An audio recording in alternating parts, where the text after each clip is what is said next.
Carnarvon, could you tell me a little bit about the historical connection between Highclere and Tutankhamen? Well, yes, it's a wonderful romantic story, and it's all around my great-grandfather, the 5th Earl of Carnarvon, who was an extraordinary adventurer and explorer in the late Victorian and early Edwardian period. And of course, he's famous with his collaborator Howard Carter for discovering the tomb of Tutankhamen in 1922. So I know this story so well, but I really want to hear it directly from you about your great-grandfather and how he ended up working in the Valley of the Kings with Howard Carter. Well, yes, my great-grandfather, the 5th Earl, was an extraordinary adventurer. He wanted to be actually an excavator out at Luxor because he'd read a lot about ancient Egypt just off his own bat, just off his own interest. He spent a whole season out there with all these workmen. They're turning over thousands of tons of rubble and stone, and all he finds, and it's still well preserved today, is a mummified cat.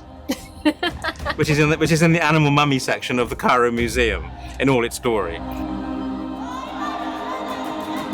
Well, Colleen, one of the exciting parts of this centenary celebration coming up this autumn is Highclere Castle Spirits have developed some wonderful barrel-aged gin, which has not really been done before. And you've been very involved with the design of the bottles to reflect the time of Tutankhamen. Yes, so my husband, Professor of Egyptology, John Darnell, and I were so excited to work with Highclere Castle Gin and have this challenge of making a bottle that would celebrate the discovery of the tomb and also be something that Tutankhamen himself might recognize. This is actually Tutankhamen's name that was included as a pectoral, one of his items of jewelry.